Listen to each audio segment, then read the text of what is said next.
ప్రేమ మహదేశ్వరి బట్టి ప్రశస్తమైన మీ సన్నిధానమునకు వధింపబడిన గొర్రెల రక్తానికి ఎంత స్తుతించినా కూడా తక్కువే ప్రభా. ప్రత్యేక రీతిలో సహోదరి కమలను దేవరాజును మీరు ఆశ్రయించి బలపరిచి ధైర్యపరిచి నిశ్చయంగా నీవు నీ చేతుల కష్టార్జితం అనుభవించు అని మీరు ఇచ్చిన వాక్యములు మా తల్లి మీరు నెరవేర్చున్నారు.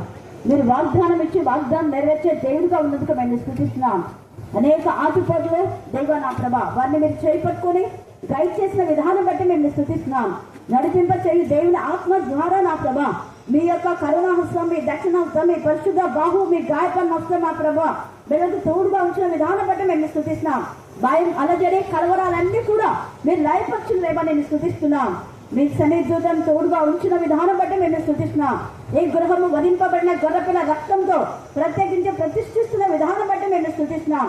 దేవా ఈ యొక్క గృహం నా తండ్రి నీకు మహిమకరమైన గృహముగా, రక్షణ గృహంగా, రక్షణ సునాద జీవితంలో మా తండ్రి దేవా వినిపించే గృహంగా, అనేక మంది దైవజనులు ఆహ్వానించేటువంటి గృహంగా దేవా నా తండ్రి నేను మహిమపరిచే గృహంగా ఉన్నాగునా మీ కృపాసాం దాయిచేగాక. దేవా సునేరి నిమ్మీరాలు దైవజనులకు ఆహ్వానించిన ప్రభా కొరతను నా ప్రభ నా తల్లి తీర్చినటువంటి విధానమును మేము జ్ఞాపకం చేసుకుని ఈ గృహం అనేక మంది దైవజనులు ఆహ్వానించి ఉండగా వారి కొరతను మీరు తీర్చవద్దుగా మేము స్తుతిస్తున్నాం. దేవా నా ప్రభ నా తండ్రి మరి ఏసై ఉన్న ఇంటిలో సమస్తము సమృద్ధిని మీరు సెలవించారు. అలాగనే నా తండ్రి ఏసై ఉన్న ఇంటిలో నా తండ్రి పరిమళ వాసన వెదజల్లే గృహంగా నుదియా నా ప్రభ దైవజనులు బలవంతం చేసి ఆహ్వానించడం ద్వారా ఆమె ఇంటి వారందరూ కూడా రక్షణ పొందగలిగినందుకు మేము స్తుతిస్తున్నాం. దేవా సోదరి కమలా సోదరు దేవరాజు నా ప్రభ అనేక ఆత్మలు నా ప్రభ సంపాదించే బిడ్డలుగా ఆత్మ సంబంధమైన విషయాల్లో ఆత్మ సంబంధమైన ప్రతి ఆశీర్వాదం పొందుకోవడానికి మీ కృపా సాందాయితమై ప్రార్థిస్తున్నాం. మరియు కమల వారి రక్త సంబంధికులు బంధువులు అలాగనే సోదరు దేవరాజు వాళ్ళ బంధువు రక్త సంబంధికులు అందరినీ కూడా మీరు ఆస్వాదిస్తున్న విధానం బట్టి మేము స్తుతిస్తున్నాం. దేవా అలాగనే పేతురు మాత్రమే వారి అత్త ఇంటికి ఏసయ్య వెళ్ళినప్పుడు అక్కడ ప్రతి రోగంలో మాత్రమే మీరు లయపరిచి వారి అత్తను స్వస్థపరిచారు. అలాగనే ఈ గృహంలోకి వచ్చుచున్న వారికి వెళ్ళుచున్న వారికి ఆరోగ్యాన్ని బలాన్ని శక్తి నెమ్మది సమాధానం కలుగుతుందని ప్రార్థిస్తాం. నమ్మదగిన దేవుడు మా ప్రభా నా తండ్రి మీ ద్వారా ఇల్లు కట్టబడింది. అయితే మేమే మీ ఇల్లుని మీరు సెలవించారు. ప్రతి హృదయం మీకు ఇల్లుగా మార్చడానికి మీకు దాయిచేయండి ప్రభా. ఈ ఇల్లు ఏవి పరలోక రాజ్యంలో చేర్చబడవు కానీ మా హృదయం నీకు నివాస స్థలంగా ఉండి మేము ఇహమందు పరమందు ఆశీర్వదించబడలాగున మీ కృపాసాం దయచేయమని చెప్పబోయే లేఖన భాగం అందరిలో ఫలింపచేయమని మమ్మను మాత్మను మీ చేతులుగా సమర్పిస్తూ నజరైన యేసుక్రీస్తు శక్తిగల నామమున ప్రార్థిస్తున్నాం తండ్రి. ఆమేన్ ఆమేన్ ఆమేన్.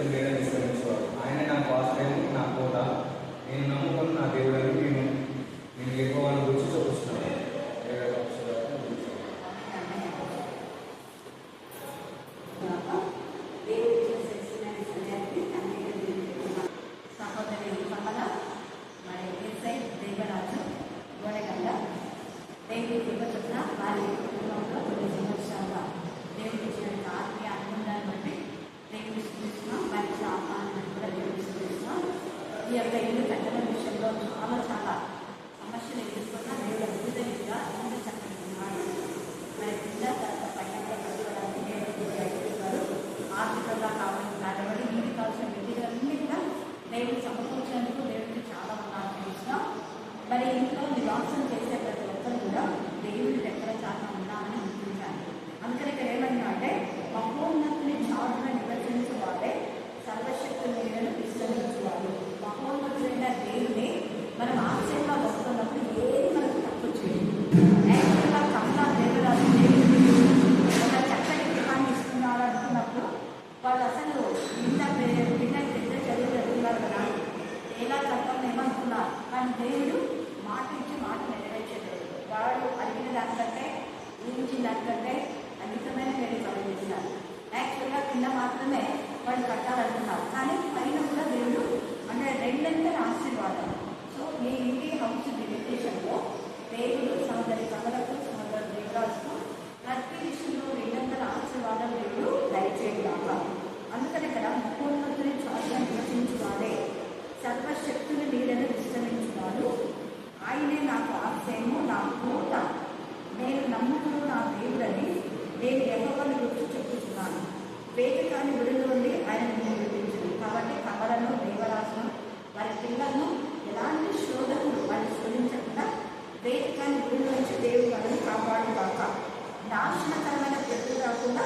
గృహాన్ని రక్షించుగాక. అలాగనే ఈ యొక్క గృహము దేవునికి మహిమకరంగా, ఆశ్చర్యకరంగా, ఘనంగా, పరిశుద్ధంగా దేవుని నామ మహిమ నిమిత్తమై ఈ ఇంటిలో వచ్చుతున్న వారిని, వెళ్తున్న వారిని దేవుని ఆశీర్వదించుగాక. ఈ ఇల్లు అనేకులకు రక్షణ గృహంగా, అనేకులకు ఆశీర్వాద గృహంగా, పరిమళ వాసన విధించలేనటువంటి గృహంగా, అనేకులకు ఆతిథ్యం ఇచ్చే గృహంగా, దైవజనులు ఆహ్వానించే గృహంగా దేవుడు తయారు చేయగాక. మరి కుటుంబీకులు నిజంగా సహోదరి దేవరాజు కమల పలుమార్లు మమ్మల్ని ఆహ్వానించి మరి వారు చేసిన ప్రతి విషయంలో చేసిన ప్రార్థనకు జవాబే అంత చక్కని గృహం. కాబట్టి ఆయన ప్రార్థన ఆలకించేవాడు అని ఈ యొక్క గృహం కట్టడం ద్వారా రుజువు చేయబడింది. ఇది మనం గమనించాలి. మనకు అసాధ్యమైనది, కానీ దేవునికి సమస్తము సాధ్యం. దేవునికి అసాధ్యమైనది ఏది లేదని మనం నమ్మాలి. నమ్మకం ఇవ్వలేదు, నమ్మాలి, సమస్తము సాధ్యమే. సులేమియాను దైవజనుడిని ఆశ్రయించి ఆమె లేని వాటిని పొందుకుంటుంది. మన గృహాలకు దైవజనులు ఆహ్వానించినప్పుడు మనకి ఏది కొత్తగా ఉందో మొదట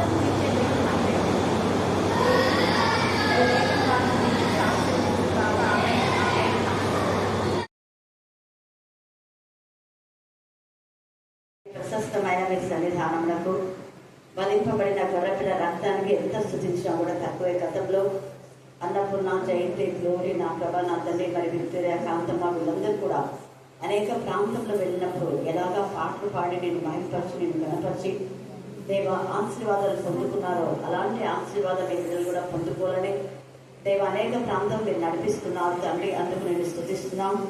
ఈరోజు మైటీ వెపన్గా మీరు అఖిల నా తల్లి 3 రోజులు వాడుకున్నారు. అందుకు మీకు వందనాలు, స్తోత్రం చెల్లించుకున్నాం. బిడ్డలకు తెచ్చిన ఉత్సాహాన్ని బట్టి ఒక్క దినం మీ సన్నిధిలో గడిపితే 1000 దినాల కంటే శ్రేష్టమన్న ఆ ఆశీర్వాదం బిడ్డలు పొందుకోవడానికి మీ కృపా సామ్రాజ్యమని ప్రార్థిస్తున్నాం. దేవ అనేక ఆత్మల మధ్యలో తండ్రి మిమ్మల్ని ఘనపరచడానికి మీ కృప దయచేయండి. అలాగనే పేతురు దేవ ఎంతో మంది నా ప్రభ నా తండ్రి అక్కడ ఉన్నారు. జయ మా ప్రభ నా తండ్రి, మరి వారి మధ్య దేవ పైగా సైనికులు కూడా ఉన్నారు. ఆ సైనికుల మధ్య పేతురుకి ఎంతగా నిబ్బరమైన మనసు కలిగి ఉన్నారు. అలాంటి నిబ్బరత్వాన్ని ప్రస్తుత సమాజంలో దేవ నివసిస్తున్నటువంటి మాకు మీరు దయచేయమని ప్రార్థిస్తున్నాం. చదువుకున్న లేఖన భావన ఆశించి విరిచి అందరి చుట్టాలు ఫలింపచేయమని ప్రార్థిస్తున్నాం. దాని నేను లేని సమయంలో కూడా బిడ్డలందరూ కూడా ఇక్కడ వాడుకున్నారు. కరుణా పీఠం మీరే నీ బిడ్డలో రివైవల్ కలుగచేయమని ప్రార్థిస్తున్నాం. పరిశుద్ధాత్మతో శక్తితో నింపమని ప్రార్థిస్తున్నాం. దుష్ట శక్తులు, దురాత్మల, ప్రేతాత్మల సమూహం నా దేశంలో గద్దించే వార్తలతో బంధించమని ప్రార్థిస్తున్నాం. నీ నెమ్మది, సమాధానం, కాపుదల దయచేయు. సమస్త జ్ఞానం వచ్చిన దేవుని సమాధానం యేసుక్రీస్తు ద్వారా, నీ వాక్యము ద్వారానే మీరు మాకు ఇస్తున్న విధానం బట్టి మేము స్తుతిస్తున్నాం. స్తోత్రం దేవ. కనికరించండి, కనికరించండి, కనికరించండి, కనికరించండి. మీ కనికరంతో మీరు నింపండి ప్రభు. దేవా నీ పైన ఆనుకున్న బిడ్డలకు ఎప్పుడు ఏది మీరు తక్కువ చేయరని మేము స్తుతిస్తున్నాము. వాక్యములు వాక్శక్తిగా మార్చే దేవుడు. వాక్యం బయట వెళ్ళిచున్నప్పుడే ఆత్మీయ, మానసిక, శారీరక రుగ్మత నుంచి విడిపించమని ప్రార్థిస్తున్నాం. వాక్యం ద్వారా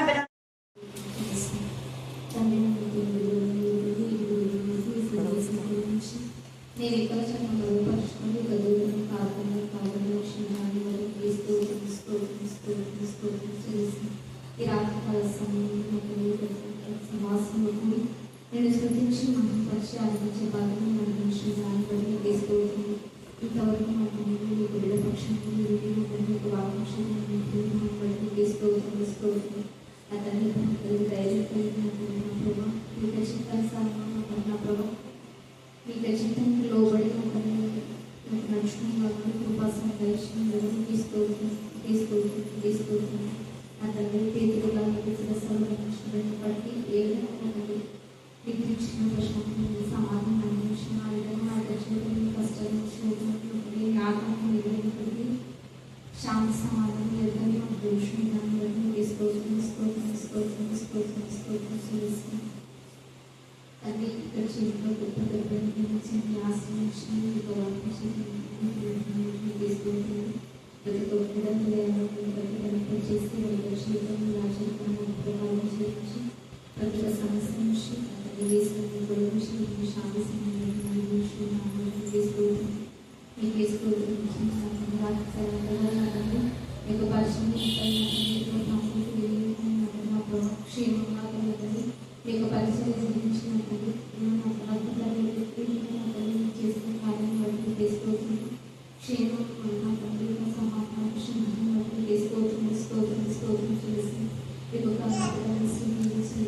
రక్షణ బలపరచండి, ఎటువంటి రక్షణ తీసుకోవచ్చు.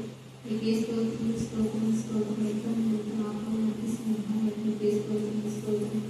నా తండ్రి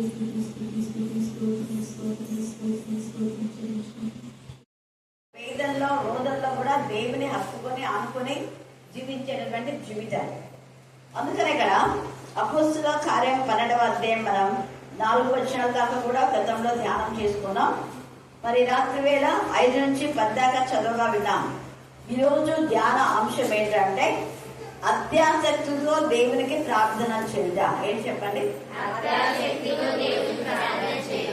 మళ్ళీ ఒకసారి, అత్యాసక్తితో దేవునికి ప్రార్థన చేద్దాం. అత్యాసక్తితో దేవునికి ప్రార్థన చేయుట. అత్యాసక్తి అంటే ఆసక్తిని మించి, అధికమైన ఆసక్తి అనే విధానంలో ఈ పదాన్ని అక్కడ మరి రాసించడం జరిగింది. మరి ఈరోజు కూడా నేను పిల్లలు వస్తారో లేదనుకున్నా కానీ వాళ్ళ ఆసక్తి కూడా అత్యాసక్తి అయిపోయింది. ఆసక్తి కంటే మించిపోయింది. ఒక పాట కోసం వచ్చారు కానీ దేవుడు ఎక్కువగా. అలాగా మనం దేవుని పట్ల ఆశతో ఆసక్తితో ఎప్పుడైతే ముందుకు అడుగులు వేస్తామో అనేక ఆశీర్వాదాలు. ఇక్కడ పేతురు విషయమే, పేతురు వాళ్ళ బంధువులు ప్రార్థన చేయలేదు, వాళ్ళ ఇంటి వాళ్ళు ప్రార్థన చేయలేదు. ఎవరు ప్రార్థన చేస్తున్నారు? సంఘం. సంఘం ఎక్కడుంది? ఇంట్లో, ఒక గృహంలో, గృహ కూడికలో. ఇలాంటి కాల సమయంలో కేవలం సంఘాలకు మాత్రమే పరిమితమైన వాళ్ళు చాలా చాలా ఉంటారు. కానీ కొన్ని సంఘాలేమో సంఘంలో పరిచయం చేసిన వాళ్ళు ఎంతో ఆనర్ చేస్తారు. సిసి చర్చి పాస్కల్ అన్న 20 సంవత్సరాల పైన చేసినాడు. అయితే ఎంత మంచి సంఘం సిసి చర్చి తెలుసా? అన్న చెప్పలేని పరిస్థితిలో ఉన్నాడు. అయితే అన్నకు నెలకు 20,000 ఇచ్చి, ఇప్పుడు చెప్పడం లేదు, ఇప్పుడు పాస్టర్గా లేడు, అయినా కూడా నెలకు 20,000 ఇచ్చి మళ్ళీ ఒక సర్వెంట్ బట్టి వాళ్ళ సొంత గృహాన్ని. కారణం ఏంటంటే దేవుని ఎందుకు భయభక్తి గల బిడ్డలు చేసిన పరిచర్యను వాళ్ళు గుర్తించి అత్యాసక్తితో. ఎవరు అడిగారు పాస్కర్ అన్న చేయటం లేదా అని నాకు ఎవరంటే నాకు గుర్తులేదు. అన్నను వీల్ చైర్ లో తీసుకొచ్చి సరజరించారు. వీల్ చైర్ లో తెచ్చి ప్రార్థన చేయించాను, సరజరించారు. తర్వాత మొన్న కూడా ఒక హౌస్ డెడికేషన్ లో నేను చూశాను, నాకు సెండ్ చేస్తున్నారు. అన్న వీల్ చైర్ లో ఉండి రిబ్బన్ కట్ చేస్తా ఉన్నాను. ఎంత చూడండి, అంటే దైవజనులు ఎప్పుడు కూడా మనము నిర్లక్ష్యం చేయకూడదు. ఇక్కడ పేతురు ఎందుకు ఈ విషయాలు మీకు చెప్తున్నాను అంటే, కొన్ని సంఘాలు ఎంత పరిచయం చేసినా విశ్వాసఘాతకులుగా ఉంటారు. విశ్వాసఘాతకులైన వాళ్ళు ఇక్కడ కాదు ఎక్కడ క్షమించబడరు. ఇక్కడ పేతురు చేసిన పరిచయం 20 ఏళ్ళు చేయలే, ఇంకా 30 ఏళ్ళు చేయలే. ఎన్నేళ్ళు చేసినాడు? కొంతకాలానికి వాళ్ళకి ఎంత భారమో బాధ్యత వచ్చేసింది. ఇక్కడ పేతురు వల్ల అత్త వాళ్ళు కూడా అక్కడ ఉన్నట్టు మనకు తెలుసు. అయితే వాళ్ళ బంధువులు అక్షునికులు ప్రార్థన చేయడం లేదు. ఇంట్లో ఉన్నటువంటి సంఘం, అది కూడా ఎవరి ఇల్లు అంటే యోహాను తల్లి అయిన మరి ఇల్లు. ఎవరి ఇల్లు చెప్పండి? మరి చెప్పాలా? అంటే యోహాను యొక్క పేరు మరొక పేరుంది, మార్కు. అను మారు పేరు గల యోహాను తల్లి అయిన మరియా అని ఇక్కడ ఎందుకు మెన్షన్ చేశారు అంటే, యోహానులో చాలా మంది ఉన్నారు. బ్యాప్టిజం ఇచ్చు యోహాను ఉన్నాడు, తర్వాత సలోమి కొడుకు యోహాను ఉన్నాడు. ఇక్కడ తల్లి మరియా కాదు, ఇంకొక మరియా కొడుకు కూడా యోహానే. అంటే మరియలు 7 మంది ఉన్నారని చాలా సార్లు మీకు చెప్పాను. వేరొక మరియా, 7 దారి పట్టిన మరియా, తల్లి మరియా. ఇక్కడ చిన్న యాకోబు ఏసే అనే తల్లి, వాళ్ళ యొక్క తల్లి కూడా మరియనే. ఇంతమంది ఉన్నారు మరియలు. అయితే ఇక మరియ ఇంట్లో ఎందుకు అక్కడ ఎప్పుడూ కూడా ప్రార్థన జరిగేది. పేతురు ఎన్నో ఇళ్ళు ఉన్నాయి, కానీ ఆ ఇళ్ళ దగ్గరికి వెళ్ళాల. ఏ ఇంటి దగ్గరికి వెళ్ళాడంట? మార్పు అనే మారు పేరు గల ఆ ఇంటి దగ్గరికి. తర్వాత చెప్తాను నేను. ఆ ఇల్లు గురించి, ఆ ఇంట్లో ఉన్న వ్యక్తులు ప్రార్థన చేస్తున్నారు. అందుకే ఇక్కడ సంఘం అయితే అనే మాట మాట్లాడుతున్నాడు. సంఘమంతా అతని కొరకు ఆసక్తితో దేవునికి ప్రార్థన చేయించుండేను. ఆసక్తిగా ప్రార్థన చేయిస్తున్నారే కానీ వాళ్ళ బాడీ ప్రెజెంట్ అయితే మైండ్ ఆబ్సెంటే. ఇప్పుడు అంత సంఘంలో ఎవరు ఆసక్తితో ప్రార్థన చేస్తున్నారు? అదే చిన్న పిల్ల రోదే. ఆమె ప్రార్థనకు తండ్రి అయిన దేవుడు పైనుంచి దూతను పంపించినాడు.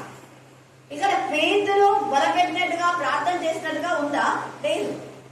పేతురు ఏం చేస్తున్నాడు చూడండి. ఇంత గతంలో అయితే పౌలు శీలలు కలిసి పాటలు పాడుతున్నారు. ఇట్స్ ఓకే, వాళ్ళు పాటలు పాడినందుకు వాళ్ళ సంఖ్యలు మూడిపోయినాయి. కానీ ఇక్కడ పేతురు ప్రార్థన చేయలేదు, పాటలు పాడలే. ఏం చేస్తున్నాడు? చెప్పాలి, ఏం చేస్తున్నాడు పేతురు? సరిగా చదవట్లే, బాగా చదవండి. ప్రతి పదాన్ని చదవాలని చెప్పాలి. పేతురు ఏం చేస్తున్నాడు? ప్రార్థన చేస్తున్నాడు. ఇప్పుడే కదా చెప్పింది మీకు. పేతురు ఏం చేస్తున్నాడు? పౌలు శీలలు అయితే పాటలు పాడినారు, ప్రార్థన చేస్తున్నారు. పేతురు ఇలా పాటలు పాడలేదు, ప్రార్థన చేయాలి. ఏం చేస్తున్నాడు? నిద్ర వస్తుందా? మరి బాగా తగిలేసి ఆడిపోయి అక్కడ యాకోబు చనిపోయినాడు, యాకోబుని చంపేసినారు. దీనిని కూడా చంపడానికి తీసుకొస్తే అసలు నిద్ర ఏంటి వస్తుంది? పేతురికి నిద్ర వస్తుంది. ఎందుకు వచ్చింది నిద్ర? ఎందుకు నిద్ర వచ్చింది? త్వరగా చెప్పాలి.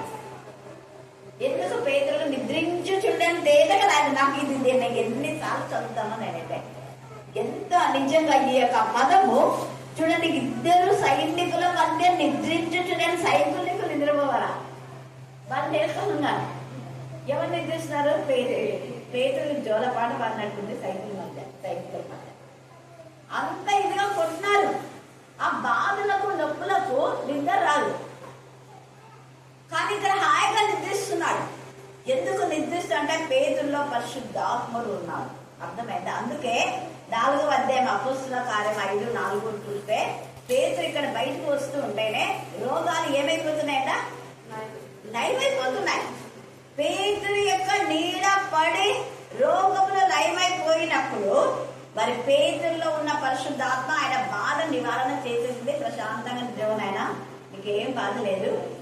నీ నీడ పడే రోగాలన్నీ పటపంచలు అయిపోతున్నాయి. ఆ వీధులలోకి మంచాల మీద తీసుకొచ్చి పెట్టినంట. పేతురు ఇక్కడ పోతున్నట్టే మంచాల మీద, అంటే పక్షవాతం అని అంటారు కదా, మంచాల మీద తీసుకొని పోతున్నారు. దయ్యాలందరి మంచాల మీద ఆ వీధి బయటంతా వచ్చి ఉంటున్నారు. ఇంటి ముందు, మా ఇంటి ముందు పోతారు పేతురు అన్న అనేసి. ఎంత నమ్మకం వాళ్ళ నమ్మకాన్ని బట్టి, వాళ్ళ విశ్వాసం బట్టి దేవుడు కూడా స్వస్థత ఇచ్చాడు. దేవుడు మనలో ఉన్న నమ్మకాన్ని, మన విశ్వాసాన్ని, మన ధైర్యాన్ని, మన నిరీక్షణ, మనం దేవుని పట్ల ఏం కలిగి ఉన్నామో అది మాత్రమే దేవుడు చూస్తాం.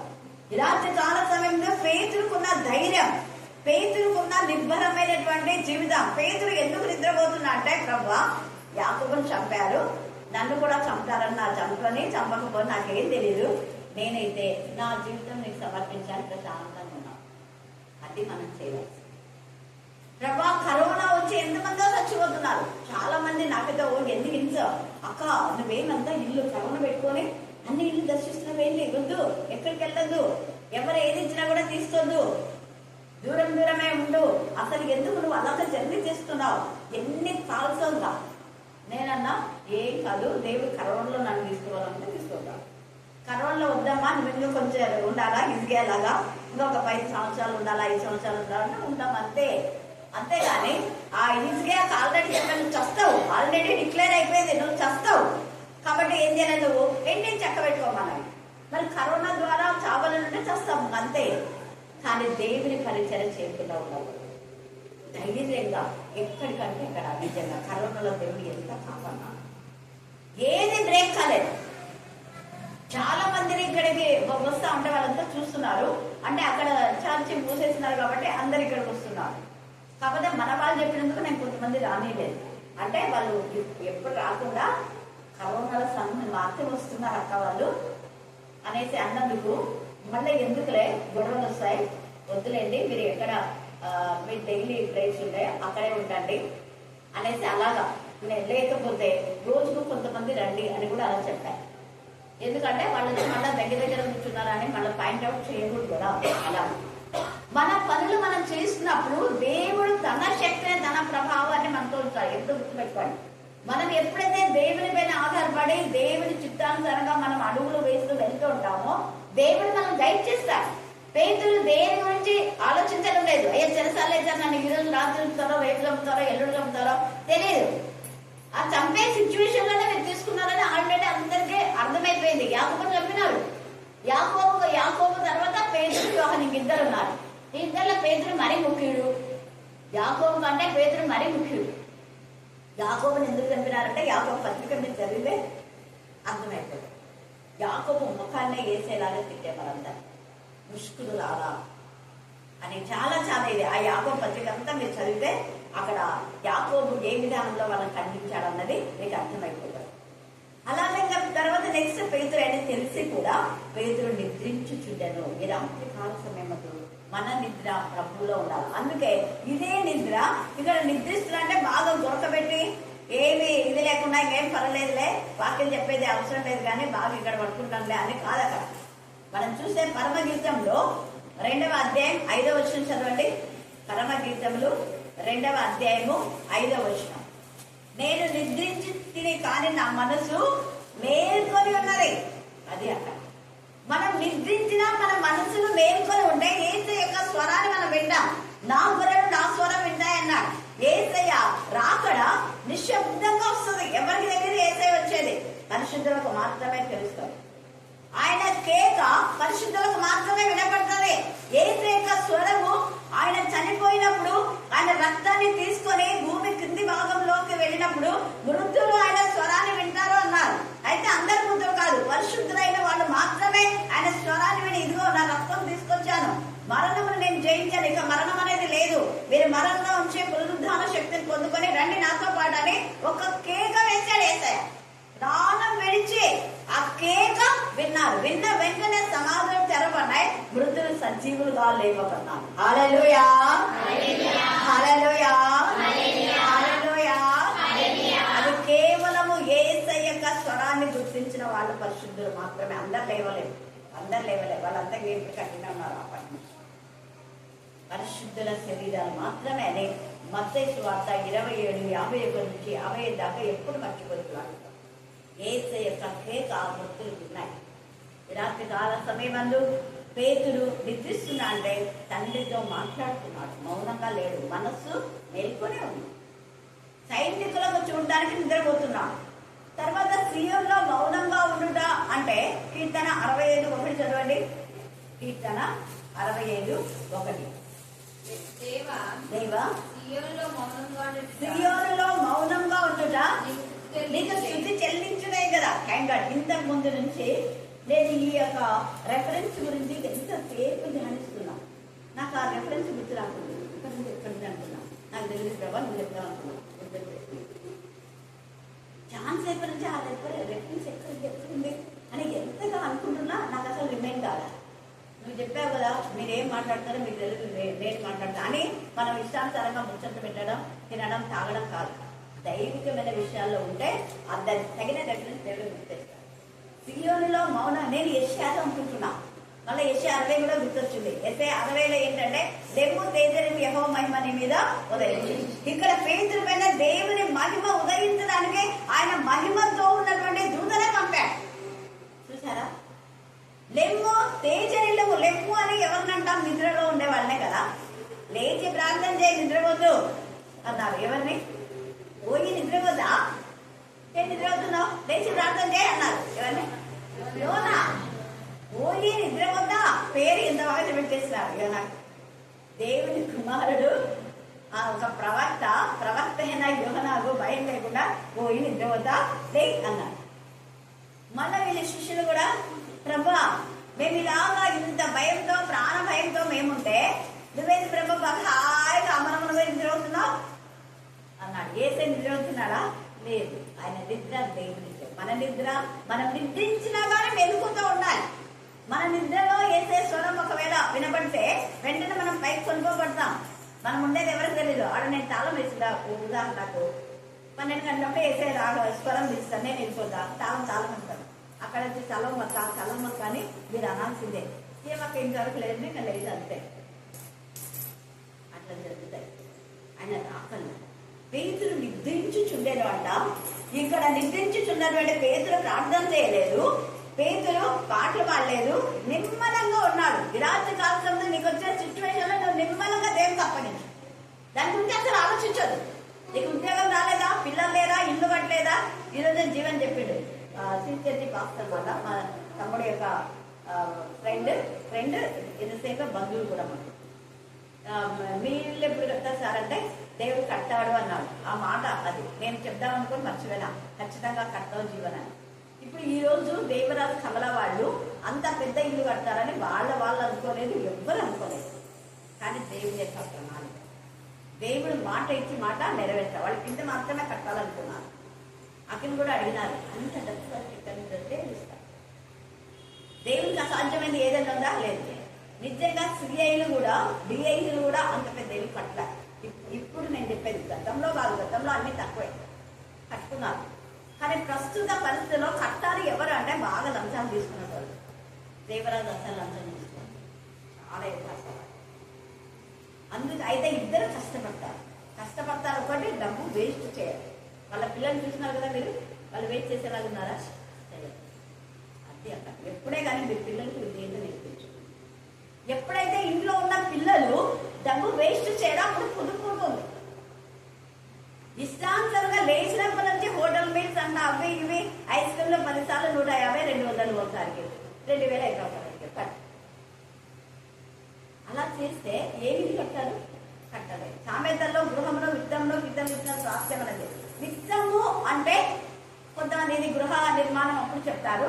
కొంతమంది విత్తము అంటే విత్తనం అంటున్నారు. విత్తనం కాదు, పాస్టర్లే చెప్పడం నేను విన్నాను. వెంటనే విత్తము కాదు, అక్కడ విత్తనం కాదు అయ్యారు, బాగా చదవండి. విత్తము విత్తము అని వి తాకు తావత్తు ము అని. విత్తము అంటే ఏంటంటే స్వాస్థ్యం. గృహములు విత్తములు పిత్తలిచ్చే స్వాస్థ్యం అంటే మనకు తల్లిదండ్రులు ఏం సంపాదిస్తారు? ఇల్లు సంపాదిస్తారు. ఇంకేమి సంపాదించిస్తారు చెప్పాలా? పొలము, బంగారు, తర్వాత వస్తువులు ఇవన్నీ విత్తం కిందికి వచ్చేస్తాయి. అంటే పిల్లల యొక్క స్వాస్థ్యం అది. వాళ్ళు పెద్ద పెద్ద బిందెలు కొనింటారు. మా మమ్మీ కూడా కంచు బిందెలు పెద్దవి, ఇంట్లో అంతా కంచు ఉండేవి. మరి ఒకప్పుడు డిషెస్ కూడా కంచు, సిల్వర్ అనేది అసలు లేదు. దాగుతున్నంత మాట అన్ని కంచు. మా అప్పట్లో బాటిల్స్ కాదు, మరచిమ్ములు ఉండేవి. నీళ్ళు ఎక్కడ తిరుగుతున్నా మీకు అది ఏమేదో తెలియదు. అంతా వెండి పల్లెలు ఒక విధమైన విధానంలో. కానీ ఇప్పట్లో అవి ఎంత కాదు. ఎందుకు? ఇవన్నీ పిల్లల యొక్క స్వాస్థ్యం. నాకు కూడా 2 వచ్చింది పిల్లల స్వాస్థ్యం, 2 ఖర్చు ఉంటాయి. కానీ నాకు తెలియకుండా ఏం చేయాలని చెక్కేస్తే అందరు షాక్ పడతారు.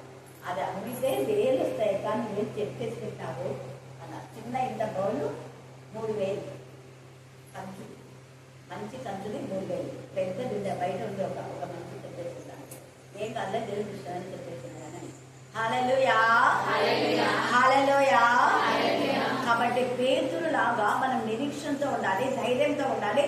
ఏమైనా దేవా నువ్వు చేయగలవు, నేను నా జీవితం నీకు సమర్పించిన, అయినా నా ప్రాణాత్మ దేవుడు నేను నీకు సమర్పించిన. వాళ్ళు కొట్టి నన్ను చంపుతారో ఏం చేస్తారో, నీ బ్రతికిస్తే నేను నీ సేవ చేస్తా. నా మటుకు అయితే బ్రతుకుడికి ఇస్తే, చావైతే లాభం. పేతురు అన్న ఆ నిరీక్షణతో ధైర్యంగా ఉన్నాడు. అలాగనే షడ్రక్ మేషక్ అబేద్నెగో గురించి చాలా సార్లు విన్నాను.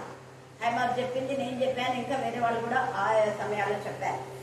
వాళ్ళ యొక్క విశ్వాసం కూడా పేతురు యొక్క విశ్వాసమై, పేతురు నమ్మకంతో, పేతురు యొక్క నిరీక్షణ, పేతురుకున్న ధైర్యమే వాళ్ళకున్న ధైర్యం, పేతురుకున్న ధైర్యం అంతా ఒకటే. ఏంటంటే వీరందరిలో ఉండేది పరిశుద్ధాత్మ. ఎవరున్నారు వీళ్ళందరిలో? పరిశుద్ధాత్మ మనలో ఉంటే నిర్భరంగా ఉంటాం. అసలు ఈ యొక్క కమల మరి దేవరాజు వాళ్ళైతే ఒక సమయంలో ఏం చేస్తున్నారు? వాళ్ళు మధ్యన మేము నిలబెడతామన్న చూస్తే అసలు మాకు అర్థం కలగకపోతుంది, మాకు అంగారైపోయినారు. కొంత వాళ్ళ మమ్మీ వాళ్ళ ఆస్తే ప్రాపర్టీ అమ్మే, అంటే వీళ్ళకి వచ్చే ప్రాపర్టీ అమ్మి ఇచ్చారు. ఒక 25 లక్షలు. అది దాదాపు 2 కోట్ల క్లియర్ వచ్చింది. 1,80,00,000 అయింది. అసలు ఎంత లోన్ ఎక్కడి నుంచి వాళ్ళని అన్ని సోర్స్ అన్ని మరి వాళ్ళు తెచ్చేస్తున్నారు. ఇప్పుడు ఇంకా అంతే హ్యాండ్ ఎట్లా ఇలా ఇట్లనే ఉంటే ఏ విధానం లేదు. మళ్ళీ అక్కడ వడ్డీ పెరిగిపోతుంది. కనీసం మీరు కింద రెంటిస్తే కొంతైనా మాకు మిగులుబాటు అవుతుంది అన్నాడు. దేవుడు ఖచ్చితంగా మీకు సాయం చేశారు, చేశారు. కాబట్టి ఈరోజు హల్లెలూయా. చాలా సార్లు కొన్ని లక్షలు మనం పెట్టినా ఒక్కొక్కసారి ఒక 5 లక్షలు 10 లక్షలకే కొన్ని ఆగిపోతుంది. ఎవరా కదా అంటే ఇవ్వాల్సిన అంతా ఇచ్చేస్తారు. ఇంకెవ్వరు ఇవ్వడానికి సోర్స్ లేనప్పుడు ఆ ఇల్లు ఏమైపోతుంది? ఆ ఇల్లు ఎంతగా ఆగిపోతుంది. కొందరు అట్లా ఏళ్ళు తరబడి ఆగిపోయినట్టు ఉన్నాయి. నాకు తెలిసి ఈ గుడిలోనే ఉన్నాయి. ఎందుకు బాంబే లూకయ్యన్న అంతా కట్టాను రా, నేను పైకప్పు వరకు వేసేసాను, కానీ అది అట్లనే పాడైపోయింది. బాబాయ్ లూకైనా తెలుసుకోలేదు, లూకైనా కాదు వాళ్ళ అన్న లూకైనా, పెద్ద లూక, అన్న పేరు లూకనే, ఇంకొక ఆయన పేరు చిన్న దాస్ అనుకున్నాను. కరెక్ట్, దాస్ అనేది బాబాయ్ ఆ లైన్లోనే ఉన్నాయి, రత్న వాళ్ళ లైన్లోనే. నాకు ఒకసారి అమ్మడానికి చెప్తున్నారు, నేను తీసుకొని వెళ్ళాను. ఎందుకంటే వాళ్ళ భార్య కొంత దేవునికి విరోధమైన విధానంలో చేసింది అయింది. అప్పుడు నేను చెప్పాను, ఈ ఇల్లు ఎవరిది, ఇక్కడ చాలా శోధన ఉంది. తర్వాత చెప్పినాను, ఇది లూక్ అన్న వాళ్ళ అన్నది పెద్ద దాసు. కదా లూక్ అన్నది కూడా అమ్మినాడు అనుకున్నాను. వెరీ గుడ్, అమ్మినాడు. అప్పుడు కూడా చెప్పాను నాకు తీసుకోలేదు. లూక్ అన్న దానికి ఏం లేదులే, పెద్ద దాసు అన్నది. వాళ్ళ భార్య సుమంద కళ్ళ ఉండదు. కొండన్న ఇంటికి వచ్చేది గుర్తుందా మీకు? గుర్తుందా? భయంకరమైన ఆమె చేసే దాన్ని బట్టే ఆమెకు మరణం. ఎందుకు నేను చెప్తున్నా అంటే, ప్రార్థన అని చెప్పింది కొంతమంది దేవుని విరోధంగా చేస్తారు, లోకానుసారంగా జీవిస్తారు. అట్లాంటి వాళ్లకు ఉంటారు. ఇక్కడ పేతురైతే దేవుని పైన ఆధారపడినాడు కాబట్టి పైగా సైనికుల మధ్య నిర్దేశిస్తున్నాడు. అందుకే ప్రభు దూత అతని దగ్గరకు నిలిచేది. అంటే ఇక్కడ పేతుని బట్టి దూత రాలేదు. ఎవరిని బట్టి దూత వచ్చింది చెప్పాలి? దూత ఎందుకు వచ్చింది పేతుని దగ్గర? ఎవరిని బట్టి?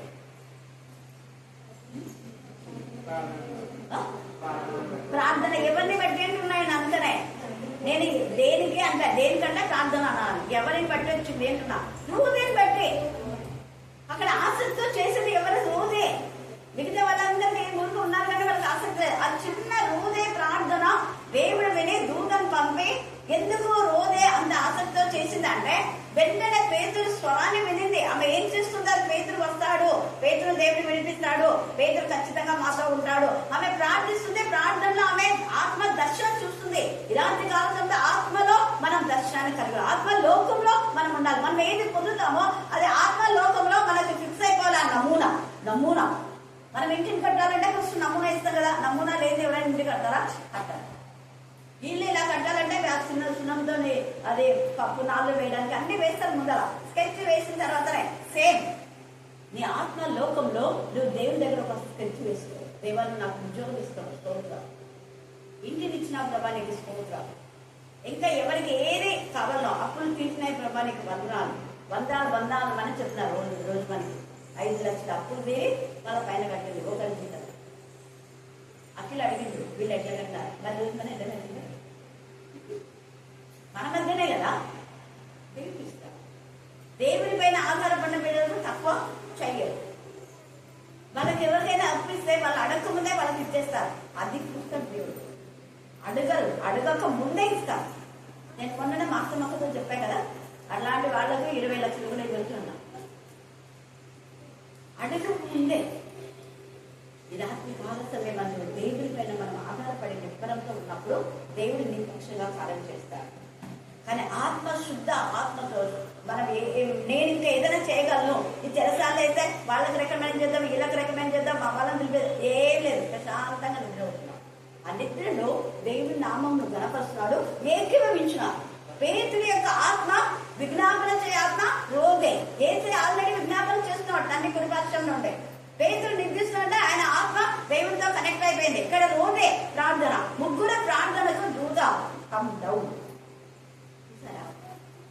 ఎంత అద్భుతకాలం జరిగింది అక్కడ. పేతులు అసలు బిగ్ చేయలేదు, ఏం చేయలేదు, ఒక ఆవులేకలేదు. అయ్యో నేను చెరసాల పన్నానే, ఏం చేయలే, ప్రశాంతంగా ఉన్నా. పేతుడి పక్షంగా చిన్నపిల్ల. ఇక్కడ వీళ్ళందరూ ఎంతమంది ఉన్నారు ఆ ఇంట్లో?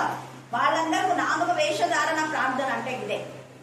వాళ్ళందరూ ప్రాణి మన తర్వాత మనం రేపు దాన్ని ధ్యానం చేసుకుందాము. రోదే విశ్వాసం గురించి.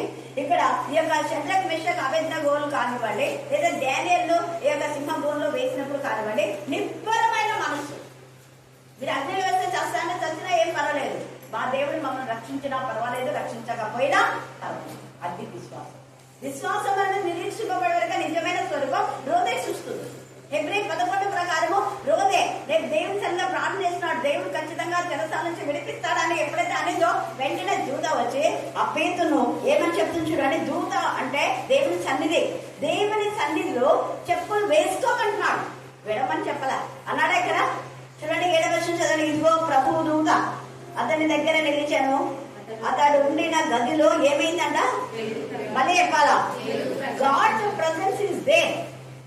దేవుని సన్నిధి ఉన్నా కూడా పేతురు చెప్పులు వదిలేస్తే దూత ఏమంటే చెప్పులు వేసుకో.